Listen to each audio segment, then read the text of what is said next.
Hello everyone and welcome to the 13 Nights of Magic, the series dedicated to bringing you the scariest stories in Magic the Gathering in celebration of this Halloween season.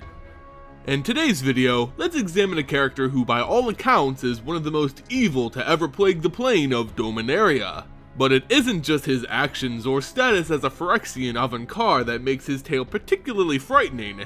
It's his tragic fall from grace, one so real that it feels like any of us could potentially follow down his path. The true horror of Crovax is how human his story is. Crovax started his life on the island of Urborg on Dominaria, the same place the planeswalker Venser hails from. He was born to the noble Windgrace family, a house so wealthy that they owned a vast and remote estate far from the peasantry and common folk of the rest of Urborg. While he had an easy upbringing, as a result of this isolation, Crovax developed a horrible relationship with his parents, who he felt kept him from having friends.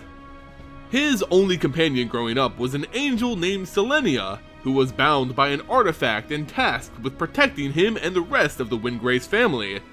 Growing up with only this female figure, Crovax began developing feelings for the angel.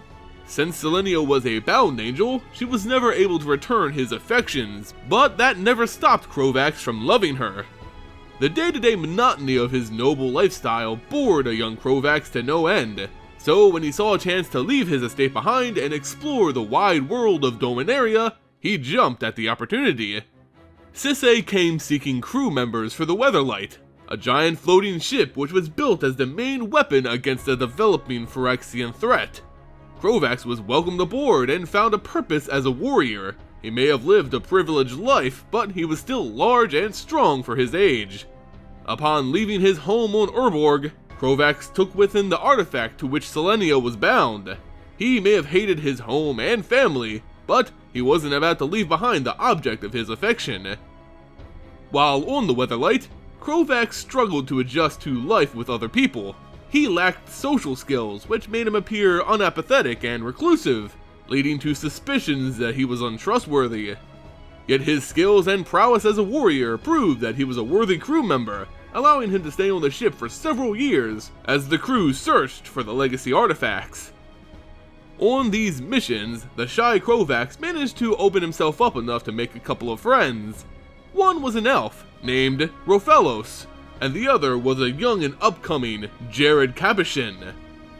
Later, Crovax received information that a pair of unstoppable beasts were rampaging through his home of Urborg, possibly near his family's estate.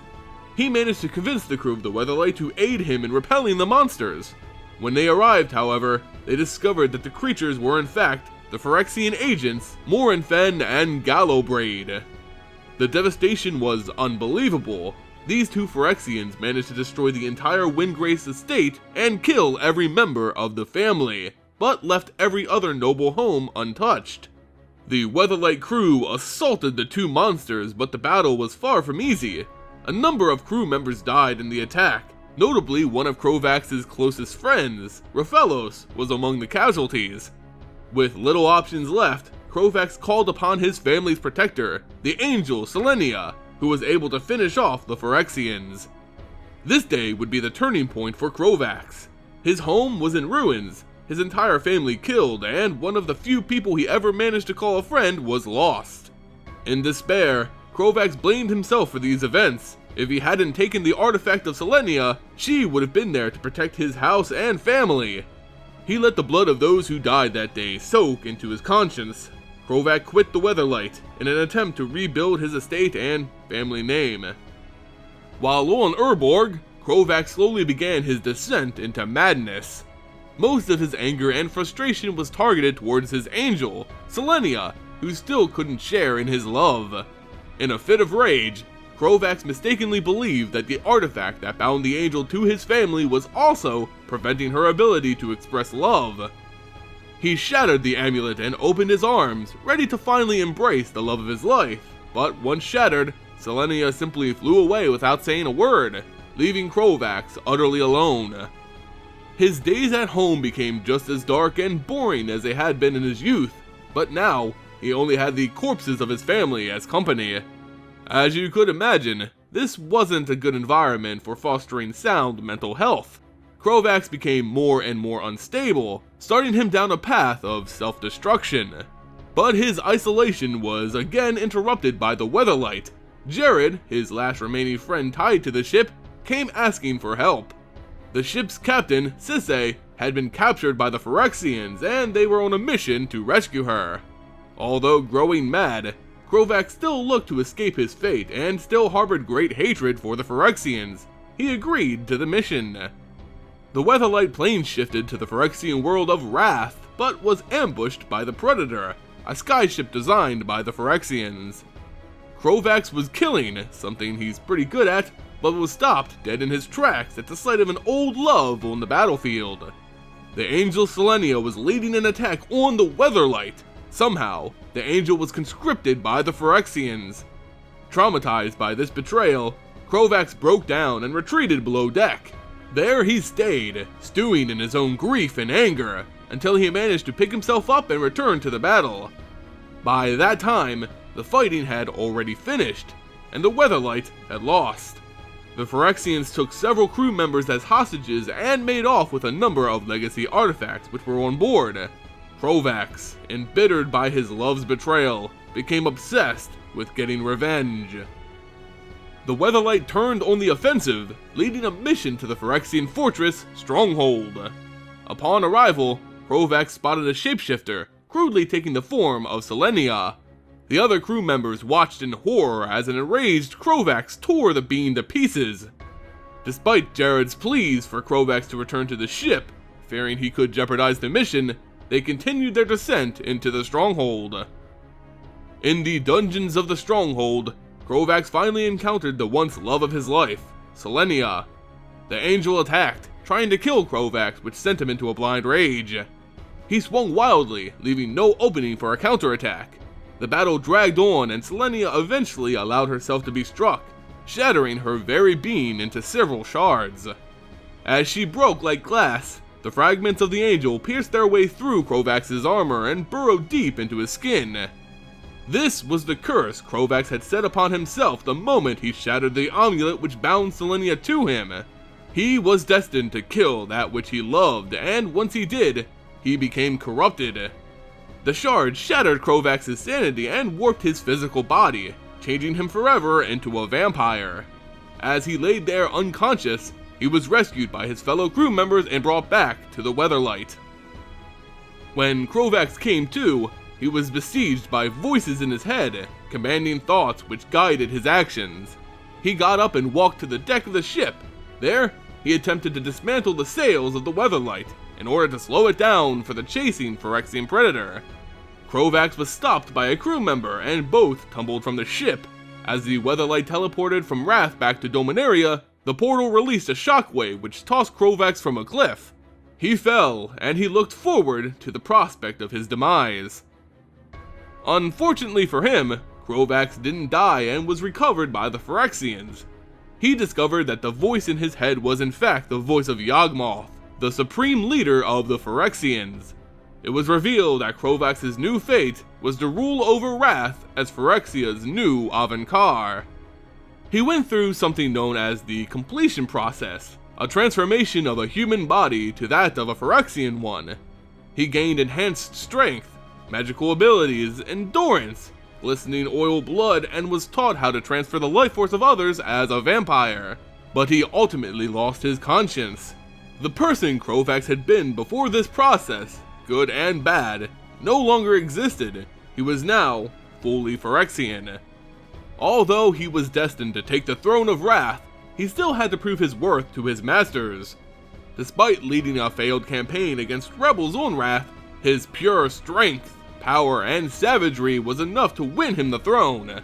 Well, more like he threatened the right people with total obliteration until he was handed the throne. He even managed to defeat the previous Avankar, Volrath, who arrived claiming the throne was still his. Volrath was much more experienced, but Crovax, with some help from supporters, managed to defeat him, cementing Crovax's rule. As the curse continued to plague Crovax, the Rathi overlay would allow him to further destroy things he had once loved. As leader of the Phyrexian forces on Rath, he prepared his army for the invasion of his former homeworld of Dominaria. Once the overlay began, and Crovax was back on Dominaria, his madness reached its pinnacle. He rebuilt his family's estate into a shrine to himself, and even exhumed the bodies of his parents and used them as puppets for entertainment. Crovax also ordered the Predator ship to attack the Weatherlight as a means of revenge and to prevent the legacy artifacts to be used against his forces. While the ships engaged in battle, Crovax had his once friend Jared teleported to his Phyrexian stronghold. There, the pair fought, until Crovax offered Garrett an ultimatum. He offered to resurrect Garrett's lost love, Hannah, if he agreed to join him in his Phyrexian army. Jared still was in grief over the loss of Hannah, and somberly agreed to his terms. As a reward for ending the savior of Dominaria, Yawgmoth enchanted a captured Squee, the goblin cabin boy aboard the Weatherlight. Crovax was then able to kill Squee over and over again, only to have Squee resurrect to be killed in even more gruesome ways. Crovax's end would come from an unexpected source, Jared, who managed to escape Phyrexia while also being enhanced by Yawgmoth himself. They met each other again in combat, pairing blow for blow. They looked well matched, but Jared was slightly quicker. With a stunning show of force, Jared swung his blade deep into Crovax's body, slicing the Avankar in half. As his body bled out, a glowing light appeared above the fallen Crovax. His love, the angel Selenia, had come to recover his soul. Crovax's spirit came forth as a reflection of the real man, not the abomination he had become. His soul was lifted up as he and Selenia dissipated. The story of Crovax is horrifying in how relatable it can be. He was cursed to destroy everything he loved as a result of a dysfunctional upbringing. The actions which started him down this doomed path were irrational, but not so mad coming from his own perspective. How can any of us say we would have chosen differently if we weren't in a similar situation? Crovax was evil, but he wasn't always like that. It just serves as a reminder of how important our choices are and how they can affect our fate. And that, my friends, is the story of Crovax. As a part of this 13 Nights of Magic, with this video I'll also be giving away a copy of Crovax in the form of Ascendant Avankar. To enter for your chance to win this card, all you have to do is be a subscriber to the channel and leave a comment on this video. The winner of this card and the others in this series will be announced in a special video on November 1st. Remember that each Night of Magic brings with it new stories and other chances to win different cards, so stay tuned to see what other monsters of magic are offered this October. This series and all its giveaways are brought to you by abugames.com. abugames.com is a leading online store for all things Magic the Gathering, and I really suggest you guys checking them out. In any case, I hope you all enjoyed the video. If you did, consider throwing it a like and sharing it with your friends. It goes a long way in supporting future content. As always guys, thank you all so much for watching, and I'll see you on the next Night of Magic.